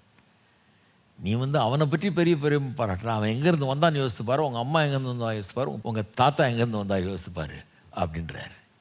சாதாரண கடவுள் அறியாத பின்னணியிலேருந்து வந்திருக்கிறார். நான் யோசித்து பார்க்குறேன், இன்றைக்கி என்னுடைய முன்னோர்கள் எங்கேருந்து வந்தாங்கன்னு. கடவுள் அறியாத பின்னணியிலேருந்து தான் வந்தாங்க. சிலர் சொல்கிறாங்க, நான் 5 தலைமுறை கிறிஸ்தவன், சந்தோஷம். ஆனால் இன்றைக்கி நீங்கள் என்ன மாதிரி கிறிஸ்தவனாக இருக்கிறீங்க? இன்றைக்கி நிறைய பேர் கோயிலில் உட்காந்துட்டு இருக்கிறாங்க, வெறும் மனதளவில் நம்புகிறவர்கள். பாட்டை பாடுவாங்க, கொயரில் கூட பாடுவாங்க, எல்லா கிறிஸ்தவ பாரம்பரியமும் தெரியும், கிறிஸ்மஸ் கொண்டாடுவாங்க, ஈஸ்டர் கொண்டாடு, சிலர் கிறிஸ்மஸ்க்கும் ஈஸ்டருக்கும் தான் போவாங்க கோயிலுக்கு. அவ்வளோ கிறிஸ்தவங்க அவங்க, அதை ஒட்டுறவே மாட்டாங்க. கிறிஸ்மஸ் அன்றைக்கி நிறைஞ்சி வழியும் கூட்டம், அப்படியே ரோட்டுக்கு வந்துடும், அவ்வளோ பக்தி. மீதி நல்லா எட்டி கூட பார்க்க மாட்டாங்க, அவ்வளோ பெரிய பக்தி. அது வெறும் மனதளவில் நம்பிக்கை, நிச்சயமாக நம்பலை. அது பைபிள் ஃபெய்த் கிடையாதுங்க, நிச்சயமாக நம்பலை. டிஃப்ரென்ஸை புரிஞ்சுங்க. வெறும் மனதளவில் நம்ப. நீங்கள் கேளுங்க, இயேசுவை விசுவாசி, கண்டிப்பாங்க எங்கள் தாத்தாலாம் கிறிஸ்டியன் தாங்க, எங்கள் தாத்தா தான் சர்ச்சு போட்டிக்கவே கட்டி கொடுத்தாருமா. சரி, தாத்தா நல்லவராக இருந்திருக்கலாம், ஆனால் நிச்சயமாக நம்புறதில்லை. நிச்சயமாக நம்புனா இன்னும் ரொம்ப க்ளோஸாக ஃபாலோ பண்ணுவான் இல்லை, நிச்சயமாக நம்பலை. ஏன்னா அவன் வாழ்க்கை முறையிலே தெரியுது நிச்சயமாக நம்பலைன்னு. அரவணைத்துக்கிட்டானா, அதை அணைத்து கொண்டானா, அதை அறிக்கை செய்கிறானா. என்னென்ன அறிக்கை செஞ்சாங்க அவங்க? நாங்கள் அந்நியரும் பரதேசிகளும் என்று அறிக்கை செய்து, அதாவது நாங்கள் இந்த உலகத்துக்கு சொந்தக்காரங்களில், இந்த உலகத்தை சேர்ந்தவங்களில், இந்த உலகத்தை காட்டிலும் நாங்கள் வித்தியாசமானவர்கள், நாங்கள் தேவனுடைய பிள்ளைகள் என்று அறிக்கை செய்தான். அவன் மற்றவங்களோட ஐடென்டிஃபை பண்ண மாட்டேன்ட்டான். நான் கடவுளுக்கு சொந்தமானவன், அவரால் தெரிந்து கொள்ளப்பட்டவன், அவரோடு எனக்கு உடன்படிக்கை இருக்குது அப்படின்றான். நீங்கள் சொல்கிறீங்களா? நம்பணும், நிச்சயமாக நம்பணும். நிச்சயமாக நம்பினா கண்டிப்பாக 3வது ஸ்டெப்பும் நடக்கும். அணைத்து கொள்வீர்கள். அணைத்து கொண்டீர்களா? நீங்கள் விசுவாசிக்கிற காரியத்தை அணைத்து கொண்டீர்களா? அதன் மூலமாக மற்ற காரியங்களெல்லாம் வெறுத்து ஒதுக்கி தள்ளிட்டு இவரை அணைத்து கொண்டீர்களா? இவர் தான் உங்களுக்கு மேலானவராக தெரிகிறாரா? இவரை அணைத்து கொண்டீர்களா? இந்த நம்பிக்கையை அணைத்து கொண்டீர்களா? இதை நெருக்கமாக்கி கொண்டீர்களா? இவரில் மகிழ்கிறீர்களா? அவரில் மகிழ்ந்தீங்கன்னா அப்போ வேத வசனம் உங்களுக்கு ரொம்ப முக்கியமாக தோணும், ஜெபம் உங்களுக்கு முக்கியமாக தோணும், சபைக்கு போகிறது, கர்த்தருடைய வார்த்தையை கேட்கறது, கர்த்தரை ஆராதிக்கிறது, கர்த்தருக்காக தினந்தோறும் வாழ்கிறது, அது ரொம்ப முக்கியமாக தோணும், எல்லாமே முக்கியமாக தோணும். அதுதான் அணைத்து கொண்டவனுடைய அடையாளம். ஒருத்தன் நான் கிறிஸ்தவன் சொல்லிட்டு அணைத்து கொள்ளலைனா, அதை அறிக்கை செய்யலைனா, நான் இந்த உலகத்தான இல்லை அப்படிங்கிறத வாயால் சொல்லி நடையில் காட்டலைன்னா மெய்யான கிறிஸ்தவன் கிடையாது, உண்மையான விசுவாசம் கிடையாது. எத்தனை பேர் இருக்கிறீங்க? ஏன்னா சில நேரத்தில் கோயிலுக்கு வர்றதுனாலே எல்லாம் ஓகேன்னு நினச்சிக்கிறாங்க சிலர். நான் அங்கே தான் அங்கே போகிறேன், இனிமேல் இங்கே போனோன்னு ஆட்டோமேட்டிக் டிக்கெட் மாதிரி கிடையாது. இங்கே வந்துட்டே கூட எல்லாத்தையும் கோட்டை விட்டு வந்துருக்கலாம். இஸ்ரவேல் ஜனங்கள் அவ்வளோ வருஷம் 10 கற்பனையெல்லாம் கேட்டு எல்லாம் தெரிஞ்சு கத்துறே நேராக வலையில் எழுதி கொடுத்து எல்லாம் பண்ணி கடைசியில் என்ன அர்த்தம்னே புரியல அவனுக்கு. பவுல் அப்போஸ்தலன் வந்து பிரசங்கம் பண்ணால் கல்லை தூக்கி அடிக்கிறான், இந்த ஆளை கொல்லுன்றாங்க. அவர் அதை தான் பிரசங்கம் பண்ணுறாரு. அவரை பிரசங்கம் பண்ணோடனே அறுத்தானுங்க, வாள் எடுத்து 2 துண்டாக வெட்டினாங்க. ஏன்னா அந்த அளவுக்கு தான் வழங்கியிருக்கு அவனுக்கு. எல்லாம் கேட்டுட்டு வந்து சண்டை போட்டுட்டு இருக்கிற ஆளுங்க. சரி, எல்லாம் சொல்லுவோம், நம்பி நிச்சயமாய் நம்பி அணைத்து கொண்டு அறிக்கை செய்து, அதுதான் மெய்யான விசுவாசம். இதுதான் பைபிள் ஃபெய்த். சும்மா நான் நம்புகிறேன்னு சொல்கிறவங்களாம் விசுவாசி கிடையாது. பாருங்கள், அணைத்து கொள்வது. நான் கர்த்தருக்கு சொந்தமானவன், நான் இந்த உலகத்தான் அல்ல, எனக்கு இந்த உலகத்துக்கும் பெரிய வித்தியாசம் இருக்குது அப்படின்னு அதை அணைத்து கொண்டு அதை பெருமையாக நினச்சி தன்னை வித்தியாசப்படுத்தி கொள்ளுகிறவன், இந்த உலகத்திலும் தன்னை வித்தியாசப்படுத்தி கொள்ளுகிறவன் தான் மெய்யான விசுவாசி. அவன் தான் உண்மையாகவே விசுவாசித்திருக்கிறான்ற அர்த்தம். சரி, இது ஏன் சொல்கிறேன்னா, சிலர் வெறும் நீ இயேசுவை விசுவாசிக்கிறியா, சரி அப்போ நீ ரட்சிக்கப்பட்ட அப்படின்றாங்க. அப்புறம் என்னையா வந்தான், நான் விசுவாசிக்கிறேன்னா கடைசியில் எப்படி இருக்கிறானே, அப்படி தான் இருப்பான். ஏன்னா இந்த அளவில் நம்புகிறான், மனதளவில் நம்புகிறான். சிலர் சொல்கிறாங்க இல்லையா, என்ன கிறிஸ்தவங்க எல்லோரும் மாதிரி தான் இருக்கிறாங்க. ஆமாம், எல்லோரும் மாதிரி தான் இருப்பாங்க. ஏன்னா மனதளவில் நம்புகிறாங்க. அவங்க ஒரு தெய்வத்தை நம்புகிறாங்க, இவர் இந்த தெய்வத்தை நம்புகிறார், அவ்வளோதான் வித்தியாசம் மொழி. அதனால எந்த வித்தியாசமும் உண்டாகலை. ஏன்னா அவங்க அதை நிச்சயமாக நம்பலை, அதை அணைத்து கொள்ளலை, அதை அறிக்கை செய்யலை, நான் இந்த உலகத்தை சேர்ந்தவன்ற அந்த விதத்தில் வாழலை. அதனால எல்லோரும் மாதிரி தான் இருப்பாங்க அவங்களும். அது ஏன்னா தப்பாக போதிக்கிறதுனால. வெறும் நீ விசுவாசிக்கிறியா அப்படின்னு கேட்டால், ஆமாம் நீ விசுவாசி ஆகிட்ட அப்படின்னா எப்படி? கிடையாது. விசுவாசித்தா நிச்சயமாக நம்பணும், அணைத்து கொள்ளணும், அறிக்கை செய்யணும், வாழ்க்கையில் அதை காட்ட வேண்டும். ஆபிரகாம் தான் பர்ஃபெக்ட் எக்ஸாம்பிள். எல்லாத்தையும் விட்டு கிளம்பி போயிட்டான். கர்த்தர் காட்டுற தேசம் என்னன்னு சொல்லி அதை தேடி போக ஆரம்பிச்சிட்டான். சரி, இதெல்லாம் சொல்லி முடிச்சுட்டு அதான் விசுவாசத்தை பற்றி சொல்கிறார் இல்லையா. இப்போ 16, 17, 18, 19 2 சேர்த்து வாசிக்கிறேன் பாருங்கள். கிறிஸ்துவின் சுவிசேஷத்தை குறித்து நான் வெட்கப்படேன். முன்பு யூதர்களும் பின்பு கிரேக்கர்களும் விசுவாசிக்கிறவன் எவனோ அவனுக்கு ரட்சிப்பு உண்டாவதற்கு அது தேவ பலனாய் இருக்கிறது. விசுவாசத்தினாலே நீதிமான் பிழைப்பான் என்று எழுதியிருக்கிறபடி விசுவாசத்தினால் உண்டாகும் தேவ நீதி விசுவாசத்துக்கென்று அந்த சுவிசேஷத்தினால் வெளிப்படுத்தப்படுகிறது. என்ன அர்த்தம்? விசுவாசத்தினால் உண்டாகிறது தேவநீதி விசுவாசத்துக்கென்று வெளிப்படுத்தப்படுறதுன்னா, இது விசுவாசத்தின் மூலமாக நமக்கு வந்து கிடைக்கிற நீதி. அது ஏன் பிரசங்கிக்கப்படுகிறது சுவிசேஷத்தில்? அதை கேட்டு மற்றவங்க விசுவாசிக்கும்படியாக. விசுவாசத்தினால் உண்டாகிறது தேவநீதி விசுவாசத்திற்கென்று வெளிப்படுத்தப்படுகிறது. மற்றவங்க விசுவாசிக்கிறதுக்காக இது அறிவிக்கப்படுகிறது. சத்தியத்தை அநியாயத்தினால் அடக்கி வைக்கிற மனுஷருடைய எல்லாவித அவபக்திக்கும் அநியாயத்துக்கும் விரோதமாய் தேவ கோபம் வானத்திலிருந்து வெளிப்படுத்தப்பட்டிருக்கிறது. தேவனை குறித்து அறியப்படுவது அவர்களுக்குள்ளே வெளிப்பட்டிருக்கிறது. தேவனே அதை அவர்களுக்கு வெளிப்படுத்தி இருக்கிறார். சரி, இப்போ இந்த தீமுக்குள்ளே வந்துட்டோம். சில காரியங்கள்லாம் கிளியர் பண்ணிவிட்டு இப்போ இந்த தீமுக்குள்ளே வந்துட்டோம். தீம் என்ன? தேவனால் உண்டாகும் தேவநீதி, தேவனால் உண்டாகும் நீதி, விசுவாசத்தினால நாம் பெற்றுக்கொள்ளுகிற நீதி. இதுதான் ரட்சிப்பு. எந்த விதத்தில் கர்த்தர் உண்டு பண்ணுறாருன்றது தான் சப்ஜெக்டே. அவருடைய நீதியை தந்து நம்மளை நீதிமானாக்குறார். அது அவர்கிட்டருந்து வருது, அது விசுவாசத்தினால நமக்கு வருது. இதுதான் சப்ஜெக்ட். இது ரொம்ப முக்கியமான சப்ஜெக்ட். அதனால் இதை குறித்த சில காரியங்களை, ஒரு 3 காரியங்களை உங்களுக்கு சொல்ல விரும்புகிறேன் இதுக்குள்ளே ஆழமாக போகிறதுக்கு முன்னாடி.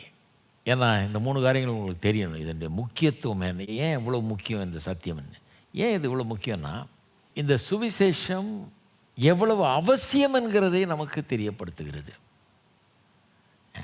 இந்த தீமை சுவிசேஷம் எவ்வளோ அவசியன்றதை நமக்கு தெரியப்படுத்துகிறது. சுவிசேஷம்னா என்ன? தேவன் அவருடைய நீதியை நமக்கு தர்றார். அதுதான் ஒரே வழி, வேறு வழி கிடையாது இல்லையா? அதை பார்த்துட்டோம். ஏன் தேவன் அப்படி பண்ண வேண்டியதாக இருக்குது? ஏன் அவர் அவருடைய நீதியை தந்து ரட்சிப்போண்டா? வேறு வழியே இல்லையா? எதுக்கு அவர் அங்கேருந்து வரணுன்றாங்க? எதுக்கு பரலோகத்துலேருந்து இறங்கி வரணுமா? மனுஷனாக வரணுமா? ஒரு பெண்ணின் வயிற்றில் பிறக்கணுமா? இவ்வளவு பாடுபடணுமா? சிலுவையில் இப்படி மறிக்கணுமா? அந்த கோர மரணம் இதெல்லாம் வந்தால் தான் ரட்சிப்பு உண்டா? வேறு வழியில் ரட்சிப்பு இல்லையா அப்படிங்கிறாங்க. அது விளங்காதவங்க நிறைய பேர் இருக்காங்க. இன்றைக்கு நமக்கு பதிலாளாக அவர் மரித்தார்ன்றதை வெறுக்கிறவர்கள் நிறைய பேர் இருக்காங்க. அதை போதிக்க மாட்டாங்க. சில சபைகளெல்லாம் போனீங்கன்னா சிலுவையை ஒரு எக்ஸாம்பிளாக போதிப்பாங்க. சிலுவையில் மரித்த அவரை பார், அவருடைய அன்பை பார், அவருடைய நல்ல குணத்தை பார் பண்ணுவாங்க. அவர் மரித்து எனக்கு ஜீவனை உண்டாக்குறாரு, அவருடைய ரத்தம் என்னுடைய சகல பாவங்களை நீக்கி என்னை சுத்திகரிக்கிறது, அவர் ரத்தம் சிந்தினால தான் எனக்கு மீட்பு, அப்படி போதிக்க மாட்டாங்க. அது ஒரு எக்ஸாம்பிள். நல்ல மனுஷன் நல்ல காரியத்துக்காக மரித்தார், நீ அதே மாதிரி அப்படின்ட்டு போயிடுவாங்க. ஏன்னா நமக்காக அவர் மரித்து ரட்சிப்பை உண்டாக்குனார்ன்றதில் நம்பிக்கை இல்லை. ஏன் நம்பிக்கை இல்லைன்னா இந்த பகுதி வழங்கலை.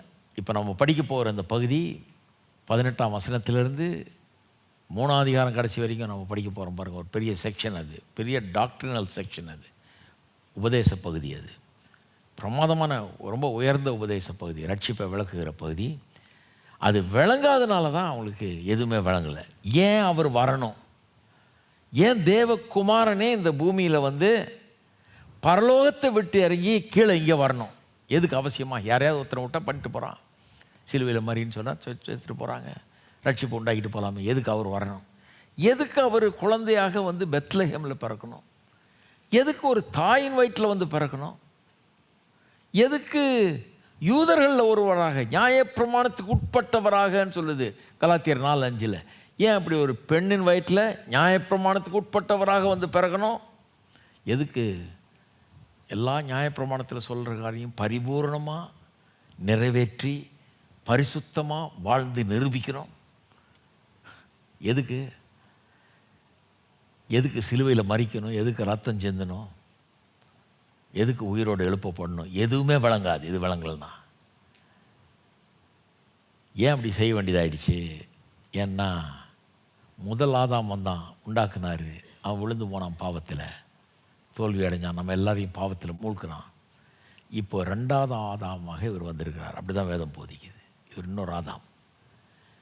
அதனால தான் இவர் ஒரு தாயின் வயிற்றில், அதுவும் நியாயப்பிரமாணத்துக்கு உட்பட்டவராய், ஏன்னா நியாயப்பிரமாணத்தின் எல்லா நிபந்தனைகளையும் நிறைவேற்றக்கூடியவராக இருக்கணும். அவர் வேற எங்கேயா பிறந்துட்டு வர முடியாது. 10 கற்பனை யூதர்களுக்கு கொடுக்கப்பட்டது. அந்த 10 கற்பனையின்படி பெர்ஃபெக்டானவராக இருக்கணும் அவர். அதனால தான் யூதர்களில் ஒருவராக பிறந்தார். அவர் பிறந்து, ஏன்னா அங்கே தான் கற்பனைகள் கொடுக்கப்பட்டிருக்கிறது, அதன்படி தன்னை பரிசுத்தர் என்று நிரூபித்தார். அது மட்டும் இல்லை, ரத்தம் சேர்ந்தது இல்லாமல் பாவம் மன்னிப்பு கிடையாதுன்னு சொல்லியிருக்குது. நம்ம யார் ரத்தம் சேர்ந்தனாலும் யாரையும் மீட்க முடியாது. எல்லாருக்கும் நமக்கு ரட்சகர் தேவை. அப்போ நம்ம எப்படி இன்னொருத்தரை ரட்சிக்க முடியாது. ஏன்னா நமக்கே ரட்சகர் தேவையாச்சே.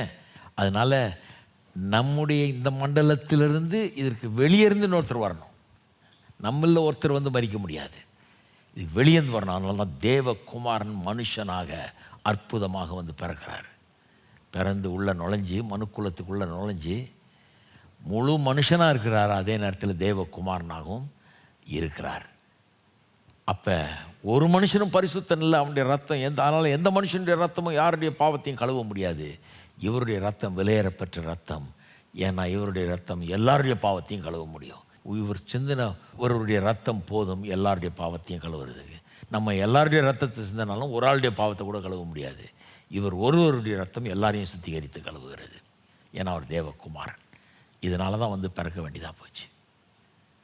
இதனால தான் நியாயப்பிரமாணத்துக்கு உட்பட்டவராக பிறக்க போச்சு. இதனால தான் நியாயப்பிரமாணத்தை நிறைவேற்றி காமிக்க வேண்டியதாக போச்சு. ஏன்னா அதன்படி அவர் நீதிமானாக இருக்கணும். அந்த நீதி தான் நமக்கு கொடுக்கப்படுகிறது. இதெல்லாம் பண்ணி தான் நம்மளை அவர் ரட்சிக்கிறார். இதெல்லாம் தெரியாமல் தான் மனுஷனுடைய பாவம் எவ்வளோ ஆழமானது, இதிலேருந்து விடுவிக்கிறது எவ்வளோ பெரிய கஷ்டம், விடுவிக்கிறது யாருமே இல்லை, எவருமே விடுவிக்க முடியாதுங்கிறது புரியாதனால தான் இயேசுடைய மனு அவதாரம் முதற்கொண்டு அவருடைய பாடுகள் முதற்கொண்டு எதுவுமே வழங்குறதில்லை. சிலருக்கெல்லாம். அது மட்டும் இல்லை, இங்கே இன்னொரு காரியத்தை சொல்லுது 18ஆம் வசனத்தில். தேவ கோபம் வானத்திலேருந்து வெளிப்படுத்தப்பட்டிருக்கிறதாம். யார் மேலே? மனுஷருடைய எல்லா அவபக்திக்கும் அநியாயத்துக்கும் விரோதமாய் தேவ கோபாக்கினை வெளிப்படுத்தப்பட்டிருக்கிறது. இந்த கோபாக்கினைன்ற சப்ஜெக்ட் நிறைய பேருக்கு பிடிக்காது. இங்கிலீஷில் ராத் ஆஃப் காட்னு வருது, தேவனுடைய கோபம். என்ன சொல்லிடுறாங்க நிறைய பேர், அவர் கோபம் அடைஞ்சால் அவர் தேவனா அப்படின்றாங்க. நான் பிறகு வழி சொல்கிறேன். அவருடைய கோபம் வந்து சும்மா பேட் மூடில் வந்து ஒரு அப்பா வீட்டில் வந்துட்டு வரும்போதே பூனையை நாயை எல்லாத்தையும் எட்டி வச்சுட்டு வருவார். ஏன்னா கோபம் யார் மேலேயோ, வேறு யாரையாவது எட்டி வச்சா அவங்க திருப்பி எட்டி வச்சுருவாங்க. அதனால் சட்டி பானையெல்லாம் எட்டி உதைக்க வேண்டியது, சத்தம் போட வேண்டியது. அந்த மாதிரி கோபக்காரர் இல்லைங்க இவர். அது தப்பான கோபம், தப்பான கோபம். இவருடைய கோபம் நீதி உள்ள கோபம். இது பாவத்துக்கு எதிரான கோபம். அதை நான் விளக்குறேன் பிறகு. ஆனால் கோபம்னு வந்தாலே அவர் கடவுளாக இருக்க முடியும். எப்படி கோபப்படுற ஒரு கடவுளாகலாம்? கோபமே படக்கூடாது கடவுள்னு நினைக்கிறாங்க. நான் சொல்கிறேன், நம்மளே கோபமே படலைன்னா நம்ம மனுஷனே கிடையாது. ஹலோ, இருக்கிறீங்களா? அதனால் பைபிள் கோவப்படாதன்னு சொல்கிறதில்ல, பி ஆங்க்ரி அண்ட் சின் நாட்னு நான் சொல்லியிருக்குது. கோபப்படு ஆனால் பாவம் செஞ்சிடாதுன்றது. ஹலோ, ஊரில் நடக்கிற அநியாயத்தை பார்த்து உங்களுக்கு கோபம் வரலையா? வரலன்னா இப்போ சூடு சொரணையே இல்லைன்னு அர்த்தம். என்ன மனுஷன் நம்ம உள்ளே கொதிக்கலையா? என்ன இப்படி ஒரு அநியாயம் நடக்குதே கடவுளே, இப்படி நடக்கலாமா அப்படிங்கிற ஒரு உணர்வு வரலையா? வரணுங்க. வராதவன் மனுஷனே கிடையாது. நல்ல கோபம், பாவம் செய்யக்கூடாது, அதுதான். ஆனால் எதுக்கு கோவப்படணுமோ அது கோவப்படணும். ஆனால் கோவப்படுற கடவுள் இல்லைன்னு சொல்கிறது தப்பு. அவ்வளவு நீதி உள்ளவர் அவர், அவ்வளோ கரெக்டானவர் அவர். கோவப்பட்டு ஒரு நாளும் பாவம் செய்கிறதே கிடையாது. கரெக்டாக நியாயம் தீர்க்கிறவர் அவர். சரி, இதெல்லாம் புரிஞ்சு கொள்ளவே முடியாது. இந்த தேவ கோபாக்கினை பற்றி நீங்கள் சொல்லுது, இதெல்லாம் நிறைய பேருக்கு புரிஞ்சு கொள்ள முடியாது. ஆனால் நம்ம வாசிக்கிற இந்த பகுதியிலேருந்து அதையெல்லாம் விளக்கப் போகிறோம். அதனால தான் நான் சொல்கிறேன், சுவிசேஷம் ஏன் அவசியம். இந்த இயேசு வந்து அவருடைய நீதியை தந்து நம்ம நீதிமானாக்குகிறார். அதுக்காகவே வந்து பிறக்க வேண்டியதாச்சு, வாழ வேண்டியதாச்சு, சாக வேண்டியதாச்சு, உயிரோடு எழும்ப வேண்டியதாச்சுன்றது விளங்குறதுக்கே இந்த பகுதி விளங்க வேண்டும். இந்த பகுதி விளங்கினா தான் சுவிசேஷமே விளங்கும். பாவம், அது தேவனுக்கு இருக்கிற கோபாக்கினை, இதெல்லாம் விளங்குனா தான் சிலுவையில் என்ன நடந்தது விளங்கும். சிலுவையில் ஏன் அப்படி மறிச்சார், ஏன் அப்படி அடி உச்சந்தலேருந்து உள்ளங்கால் வர உழுத நிலம் போல் ஆயிற்றுன்னு இருக்கிறத ஏன்? why did his body become like a plowed field? ஏன்? நம்முடைய the chastisement of our peace was laid upon him. நமக்கு சமாதானத்தை உண்டு பண்ணும் ஆக்கினை தீர்ப்பு அவர் மீது வந்தது. அதுக்கு தாங்க அடி. தேவனுடைய கோபம் அவர் மீது ஊற்றப்பட்டது. பாவத்தின் மீது, உலகத்தின் பாவத்தின் மீது இருக்கிற கோபம் அவர் மீது ஊற்றப்பட்டது. அவர் தண்டிக்கப்பட்டார். நம்முடைய பாவத்தை மட்டும் இல்லை, தண்டனையும் அவர் ஏற்றுக்கொண்டார். அதை விளங்கிறதுக்கு இந்த பகுதியை வழங்கணும். இந்த பகுதி வழங்கினா தான் அது விளங்கும். சிலுவையில் நடந்தது, அவருடைய கோபம் அங்கே ஊற்றப்படுகிறது. நிறைய பேர் சிலுவையில் கோபத்தையே பார்க்க முடியல, வெறும் அன்பை தான் பார்க்குறாங்க. ஏன் அப்போ மறிக்கணும் இயேசு? ஏன் அந்த கோர மரணம்? யோசித்து பாருங்கள். அதுக்கு வேறு எந்த விளக்கமும் கிடையாது. தேவ கோபாக்கினை. அதனால தான் அவர் அப்படி மறிக்க வேண்டியதாகிடுச்சு. ரெண்டாவது, எங்கேயுமே உலகத்தில் எந்த இடத்துலையுமே கொடுக்கப்படாத அளவுக்கு உலகத்தின் சரித்திரம், மனுவர்க்கத்தின் சரித்திரம் இந்த பகுதியிலே கொடுக்கப்பட்டிருக்கிறது. இப்போ நான் வாசிக்க போகிற, விளக்க போகிற பகுதி, அடுத்த சில வாரங்களுக்கு விளக்க போகிற பகுதியில் கொடுக்கப்பட்டிருக்கு. இங்கேருந்து 3ஆம் அதிகாரம் கடைசி வரைக்கும் எங்கேயும் படிக்க முடியாது. நீங்கள் எந்த யூனிவர்சிட்டிலையும் படிக்க முடியாது, எங்கேயும் கிடையாது. பைபிளில் தான் படிக்க முடியும். மனுக்குலத்தின் சரித்திரம். வெறும் யூதர்களின் சரித்திரம்னு நினச்சிட்டு இருக்கிறாங்க பைபிள் சிலர். இல்லை, it's the story of humanity. மனுக்குலத்தின் சரித்திரம் இங்கே சொல்லப்பட்டிருக்கிறது. கிறிஸ்தவர்களுடைய பிரச்சனை என்னன்னா, சரித்திரம் பற்றி அவங்க கவலைப்படுறதே கிடையாது. வெறும் தங்களுடைய ரட்சிப்பை பற்றி தான் கவலைப்படுறாங்க. நான் பாவி, இயேசு ரட்சகர், எப்படிங்க ரட்சிப்பார்? இந்த ரட்சிப்பை உண்மையாக வழங்கிக்கணும்னா நம்ம எப்படிப்பட்டவர்கள், ஏன் இப்படி இருக்கிறோன்றதை வழங்கிக்கணும். அதுக்கு சரித்திரம் தேவை. ஒரு டாக்டர்கிட்ட போனீங்கன்னா கூட முதல்ல ஹிஸ்ட்ரி எடுக்கிறாம. ஒரு ப்ராப்பர் டாக்டர்னா தலைவலியா இந்தப்போ அப்படின்னு ஒன்று கொடுத்துட மாட்டாங்க. ஹிஸ்ட்ரி நிறைய கேள்வி கேட்பாங்க. உங்கள் அப்பா யார், அம்மா யார், அவங்க எவ்வளோ நாள் உயிரோடு இருந்தாங்க, அவங்களுக்கு என்ன வியாதியெல்லாம் இருந்தது, எல்லா சரித்திரமும் கேட்பாங்க இல்லையா?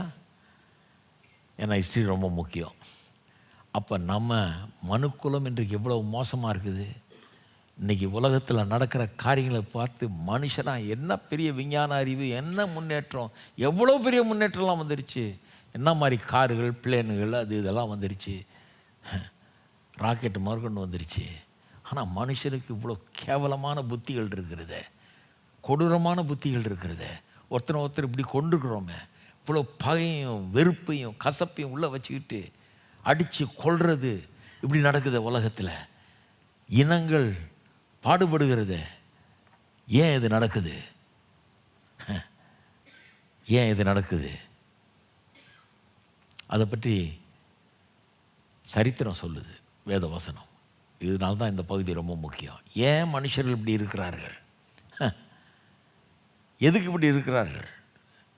சிலர் வேறு கதையை சொல்கிறாங்க. அவங்க என்ன சொல்கிறாங்க, வர வர நம்ம பெட்டர் ஆகிட்டே இருக்கிறோங்க, அப்படியே இவால்வ் ஆகிட்டே இருக்கிறோம், நம்ம வந்து போக போக போக வளர்ந்துக்கிட்டே இருக்கோமாக்கும், இன்னும் கொஞ்சம் டெக்னாலஜி, இன்னும் கொஞ்சம் படிப்பு அறிவுலாம் வந்துட்டால் சூப்பர் ஆகிடுவோம். நம்ம இப்படி தான் சொல்லிட்டே இருந்தான். வேர்ல்டு வார் 1 வரதுக்கு முன்னாடி, வேர்ல்டு வார் வந்தோடனே கொல்ற விதத்தை பார்த்து எல்லாம் வாய மூட்டேன் பேசாமல். ஐயோ, இண்டஸ்ட்ரியலைசேஷன்லாம் வந்துருச்சு, ஆனால் புத்தி மாறல. இண்டஸ்ட்ரீஸ் வந்துருச்சு, பெரிய தொழில்நுட்பம்லாம் வந்துருச்சு, ஆனால் புத்தி மாறல. 2வது உலகம் ஆகிட்டது, இன்னும் கன்னெல்லாம் ரொம்ப பிரமாதமான கன் வந்துருச்சு. இப்போது டேங்கெல்லாம் ரொம்ப பிரமாதம், இப்போ பிளேன்லேயே வந்து அடிக்கிறான். இப்போது சீக்கிரமாக நிறைய பேரை கொள்றதுக்கு இப்போது கற்றுக்கிட்டாங்க. அதுக்குள்ளே இப்போ போய் சண்டை போடுறதே கிடையாது, பிளேன்லேயே முடிச்சிடுறாங்க கதையை.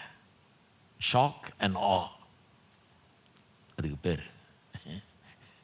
மட்டார்னு முடிச்சிடுவான் ஒரே நிமிஷம், 5 நிமிஷத்தில் கண்ணை மூடி கடத்த இடத்துல ஊரே காலி, அவ்வளோதான். என்ன அறிவு பாருங்கள்.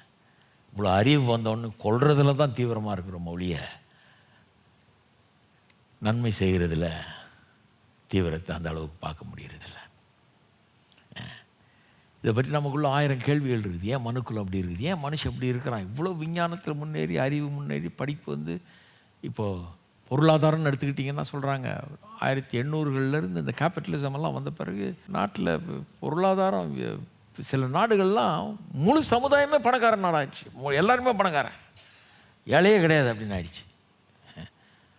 ஐரோப்பாவில் மட்டும் 25 நாடுகள் அப்படி இருக்குன்றாங்க. அமெரிக்காவில் இப்போ புது டெஃபினிஷன் கொடுக்குறாங்க. பாவர்ட்டின்னா என்னன்னு. பாவர்ட்டின்னா பிலோ பாவர்ட்டி லைன் இருக்கிறவன் ரெஃப்ரிஜிரேட்டர் வச்சுருக்கான், வீடு ஃபுல்லாக ஏர் கண்டிஷனாக இருக்குது, ஒரு காராவது வச்சுருக்கான், நான் குறைஞ்சது இவ்வளோ வசதியோடு இருக்கான், ஏழை, பாவர்ட்டியில் இருக்கிறவன். அப்போ பாவர்ட்டிக்கு வேறு விளக்கம் கொடுக்க வேண்டியதாக போச்சு.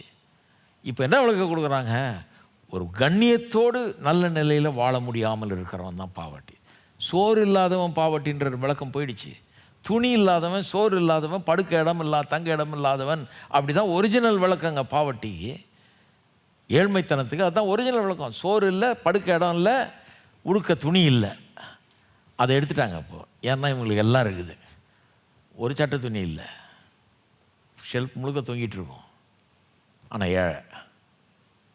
அவ்வளோ வசதி வந்துருச்சு, எல்லாம் வந்துருச்சு, டெக்னாலஜி எல்லாம் வந்துருச்சு, ஆனால் புத்தி ரொம்ப மோசமாக இருக்குது. ஏன் நாம் கேள்வி கேட்குறோம், பதில் எங்கே இருக்குது? இங்கே தான் இருக்குது, பைபிளில் இருக்குது. இதுதான் ஒரே சரியான விளக்கம். இதை காட்டிலும் பெரிய விளக்கம் உலகத்தில் கிடையாது.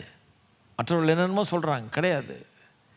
சொல்கிற ஆளுகள் நீங்கள் கேட்டு பாருங்கள், வர வர பெட்டர் ஆகிட்டே இருக்கிற ஆளு கேட்டு பாருங்கள், ஏன் இப்படி இருக்குது, ஏன் இந்த சம்பவங்கள்லாம் நடக்குது, ஏன் இப்படியெல்லாம் நடக்குது உலகத்தில், என்ன மனுஷனுக்கு என்ன கோளாறு, ஏன் இவ்வளோ பகை, இவ்வளோ வெறுப்பு, இவ்வளோ கசப்பு, அடிதடி, இனத்துக்கும் ஜாதிக்கும் ஊருக்கும் நாட்டுக்கும் யுத்தங்கள், இதெல்லாம் ஏன் நடக்குது கேட்டு பாருங்கள், பதில் சொல்ல முடியாது அவங்க. ஆனால் கிறிஸ்தவனுக்கு இது ஆச்சரியமாக இருக்கவே கூடாது. ஹிட்லர் காலத்தில் 6 மில்லியன் ஜூஸை கொண்டாங்கன்றாங்க. அதை டாக்குமெண்ட்ரிஸ்லாம் நிறைய பார்ப்பேன் நான். பாருங்கள், நிறைய டாக்குமெண்ட்ரிஸ் இருக்குது, ரியல் ஸ்டோரிஸ். அந்த காலத்தில் செகண்ட் வேர்ல்டு வார் அப்போ ஜெர்மனி வந்து முன்னேறின நாடுகள்லேயே முதன்மையான நாடாக இருந்தது.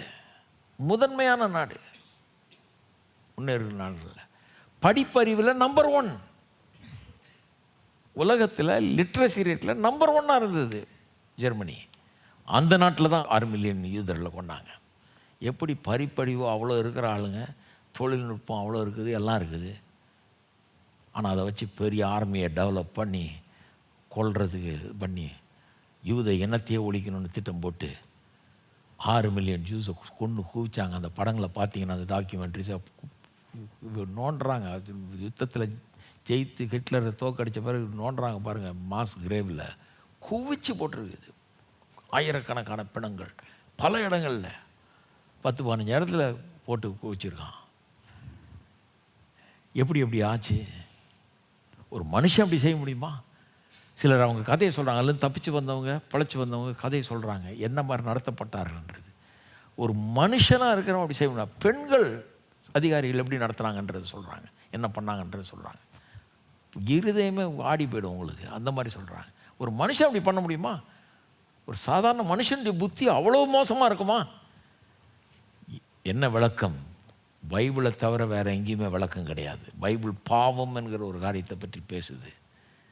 பிசாசனுடைய புத்தி, அந்த குணம், கொடுமையான அந்த குணம், அதை பற்றி பேசுது. அதுதான் விளக்கம். அதிலிருந்து விடுவிக்கிறவர் இயேசு. இதை விளங்கிக்கவே முடியாது. சரி, 3வது கடைசியாக இன்னொரு விதத்தில் இந்த வசனங்கள் ரொம்ப முக்கியம். 3வது விதத்தில் அது என்னென்னா, நாகரீகம்னு சொல்கிறோம் இல்லையா, சிவிலைசேஷன்னு சொல்கிறோம். நாகரீகம், கலாச்சாரம், அதனுடைய பிரயோஜனமற்ற தன்மை, அதை வேதம் விளக்கி கூறுகிறது. This is the only true explanation of final futility of what is commonly called civilization. Civilisation சொல்கிறோமே, நாகரீகம், அது முற்றிலும் வேஸ்ட்டு. அது ஒன்றும் நல்லா ஒன்றும் வரப்போகிறது இல்லை அப்படிங்கிறத வேதவசனம் சொல்லுது. அது வேஸ்ட்டு, பிரயோஜனமற்றது அப்படின்றத வேதவசனம் சொல்லுது. நாகரீகம்னா என்ன? மைண்டை எஜுகேட் பண்ணுறோம், யூனிவர்சிட்டிக்கு போகிறோம், படிக்கிறோம். எதுக்கு? நிறைய காரியங்களை அறிந்து கொள்றதுக்கு. புக்ஸை படிக்கிறோம், அறிவை வளர்த்துக்கிறோம், அது நாகரீகம். ஆர்ட்டு, மியூசிக்கு, இதிலெல்லாம் திறமையை வளர்த்துக்கிறோம். அழகாக மியூசிக் வாசிக்கிறோம், படம் வரைகிறோம், க்ரியேட்டிவிட்டி நிறையா இருக்குது நிறைய பேருக்கு. விஞ்ஞானம், அதெல்லாம் தொழில்நுட்பம்லாம் படிக்கிறோம். இதெல்லாம் கல்ச்சர் மேக்கிங். இதைத்தான் சிவிலைசேஷன்னு சொல்கிறாங்க இல்லையா? நிறைய பேருக்கு இதில் பெரிய நம்பிக்கை இருக்குது. அடே அப்பா, நல்ல டெக்னாலஜி வந்து நல்ல வேலை கிடச்சி எல்லாருக்கும் நல்லா இதாகிட்டா உலகம் பிரமாதமாகிடுமாக்கும் அப்படின்னு. ஆமாம், ஒரு பக்கம் பிரமாதம் ஆகிட்டு இருக்குது. ஏன்னா எல்லாமே வளமாகிட்டு இருக்கிறாங்க, எல்லாம் கொஞ்சம் வசதி ஆகிட்டு இருக்கிறாங்க. முன்னே எந்த அளவுக்கு இல்லாதபடிக்கு கார்கள் அதிகமாகிடுச்சு. இப்போது இதெல்லாம் ரொம்ப சர்வசாதாரணம். எல்லா வசதியும் எல்லாருக்கும் வர ஆரம்பிச்சிருச்சு. உண்மைதான் அது.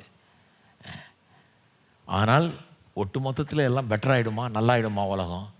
நல்லா ஆகாதுன்றது வேதம் காமிக்குது. நல்லா ஆக முடியாதுன்றது வேதம் காமிக்குது. ஏன்னா யாருமே இந்த பாவம் என்கிற பிரச்சனையை பேசுகிறதே கிடையாது. எந்த யூனிவர்சிட்டிலையும் பேசுகிறது கிடையாது, எவரும் பேசுகிறது கிடையாது, நம்புறதும் கிடையாது. பாவம்ங்கிற கான்செப்டே ஒழிச்சிட்டாங்க. இப்போ ஒருத்தன் திருடினான்னா அது ஒரு சைக்கலாஜிக்கல் டிசீஸு, அது ஒன்றும் பாவம் கிடையாது. ஒருத்தன் கொன்னான்னா அவனை முதல்ல ஆஸ்பத்திரியில் அட்மிட் பண்ணுறாங்க அவனை.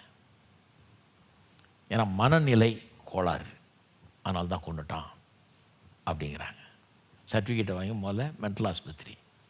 முதல்ல பாவம்னு இருந்தது, அதை ஒழிச்சிட்டு குற்றம்னாக்குனாங்க. போலீஸை கூப்பிட்டாங்க, கொண்டுட்டான், பிடிச்சின்னு போங்கன்னு. பிடிச்சின்னு போய் உள்ளே போட்டாங்க. இப்போ சொல்கிறாங்க நேராக கோர்ட்டு கொண்டு போய் சர்டிஃபிகேட் வாங்கி நேராக கொண்டு போய் மென்டல் ஆஸ்பத்திரியில் சேர்த்துருங்கன்றாங்க. இப்போ போலீஸ் கூட தேவையில்லை, டாக்டர் போதும். ஏன்னா அவனுக்கு பிரச்சனை வேறு பிரச்சனைன்றாங்க, மனக்கோளாறு. அப்போ பாவன்ற கான்செப்ட் நீ யார்ட்டே சொல்லி பாருங்க. அந்த மாதிரி பாவம் பாவத்தினால்தான் அவன் இப்படி இருக்கான், பாவம் தான் அவன் இப்படி செய்ய சொல்லுது, பாவம் தான் அவனுடைய குணத்தை அப்படி ஆக்குது அப்படின்னு சொல்லி பாருங்கள். உங்களை பார்த்து சிரிப்பாங்க. உலகத்துக்கு விளங்காத ஒரு காரியம். ஆனால் இது ஒன்று தான் உண்மையான விளக்கம். அப்போ இந்த உலகத்தில் நம்ம சுவிசேஷத்தை அறிவிக்கணும்னா, இந்த உலகத்துக்கு என்ன தேவைன்றதை புரிஞ்சுக்கணுன்னா, இந்த உலகத்துக்கு சுவிசேஷத்தை பிரசங்கிக்கணும்னா, பாவம்னா என்ன, மனுஷன் ஏன் இந்த நிலையில் இருக்கிறான், இந்த நிலைக்கு காரணம் என்ன, பிசாசு எப்படி பாவத்தை கொண்டு நினைச்சி அந்த பிசாசுடைய குணத்தை உள்ள நிறைச்சி மனுஷன் இப்படி ஆக்கியிருக்குது, இதில் எவ்வளவு நாகரிகம் அடைந்தாலும் அதில் பிரயோஜனம் இல்லாமல் ஆக்கிடுது. சில நாடுகளில் பாருங்கள், நாகரிகம் ரொம்ப வந்துருச்சு. ஆனால் திருதிப்புன்னு ஒருத்தன் ஸ்கூலுக்குள்ளே போகிறான், சின்ன பிள்ளைங்க, நர்சரி ஸ்கூலில் படிக்கிற பிள்ளைங்கள மடமடமன்னு சுட்டு போகிறான், 30-40 பிள்ளைங்கள. எந்த காரணமும் இல்லாமல். என்ன ஒரு இது பாருங்கள், எங்கேருந்து வந்தது? துப்பாக்கி பிரமாதமான துப்பாக்கி, ரொம்ப டெக்னாலஜி இப்போ ரொம்ப சூப்பராக வந்திருக்கு. டெக்னாலஜி மடமடமடன்னு சொல்லலாம். ஒரு தடவையும் போட்டு நிரப்ப வேண்டியதில்லை. போட்டால் கடற்கரைன்னு ஒரு 100 ரவுண்டு போகும். அந்த மாதிரிலாம் வந்துருச்சு. என்ன விளக்கம்? இப்போ நம்ம படிக்க போகிற பகுதி, அடுத்த வாரத்துலேருந்து படிக்க போகிற பகுதியில் அதனுடைய விளக்கங்கள் இருக்கிறது. அது ஒன்று தான் உண்மையான விளக்கம். அதனால் கிறிஸ்தவர்களுக்கு இதெல்லாம் பார்க்கும்போது ஆச்சரியப்படக்கூடாது. இதெல்லாம் பார்க்கும்போது நான் படிச்சிருக்கேன், தெரியும் எனக்கு, பைபிளில் சொல்லியிருக்குது, இப்படி தான் இருக்கும், உலகம் இப்படி தான் இருக்கும். ஒரே ஒரு நம்பிக்கை என்ன? இயேசு. அவர் மனுஷருடைய வாழ்க்கையில் வந்தால் தான் மனுஷர் மாற முடியும். அவர் தான் மாற்ற முடியும். அவர் மாற்றினதுனால தான் நம்மளாவது கொஞ்சம் உருப்படியாக இருக்கிறோம். அவர் சீக்கிரம் வரப்போகிறாரு, அவர் வந்து ஆளுவார், அப்போ உலகமே வேறு மாதிரி ஆகும் என்கிறது தான் வேத வசனம் போதிக்கிறது. நம்ம எல்லோரும் எழுந்து நிற்போம், ஜெபம் பண்ணுவோம். பரலோக பிதாவே, உம்மை துதிக்கிறோம், ஸ்தோத்திரிக்கிறோம். இந்த சத்தியத்துக்காக உமக்கு ஸ்தோத்திரம். கர்த்தாவே, இதை கண்டு வியக்க, ஆச்சரியப்பட, உம்மை மகிமைப்படுத்த, உம்மை துதிக்க எப்பேற்பட்ட ரட்சிப்பை எங்களுக்கு கொடுத்திருக்கிறீர், எப்பேற்பட்ட உளையான சேற்றிலிருந்து எங்களை மீட்டிருக்கிறீர் என்பதை எண்ணி பார்க்கிறோம். எப்பேற்பட்ட பாவ நிலையிலிருந்து, பாவத்தின் பிடியிலிருந்து, பிசாசின் பிடியிலிருந்து எங்களை விடுதலை ஆக்கி இருக்கிறது ரட்சிப்பு என்பதை நாங்கள் எண்ணி பார்த்து உம்மை துதிக்கிறோம். ஒவ்வொரு உள்ளமும் உண்மையிலே மகிழட்டும். இதை கேட்க எங்களுக்குள்ள ஒரு வாஞ்சை பெருக்கெடுக்கட்டும் கர்த்தாவே. கேட்கும்போது கர்த்தாவே எங்களுக்குள்ள ஒரு பெரிய மகிழ்ச்சி, இயேசுவை குறித்த மகிழ்ச்சி, நாங்கள் பெற்றிருக்கிற ரட்சிப்பை குறித்த மகிழ்ச்சி உள்ளத்திலே உண்டாகட்டும். ஜனங்கள் உம்மை துதிக்கட்டும், உம்மை போற்றட்டும். நம்பிக்கையை இந்த உலகத்தின் மேலே வைக்காமல் மீது வைக்கிறவர்களாக மாறட்டும். உமக்காக வாழுகிறவர்களாக இருக்கட்டும். இயேசுவின் நாமத்திலே ஜெபிக்கிறோம். ஆமென்.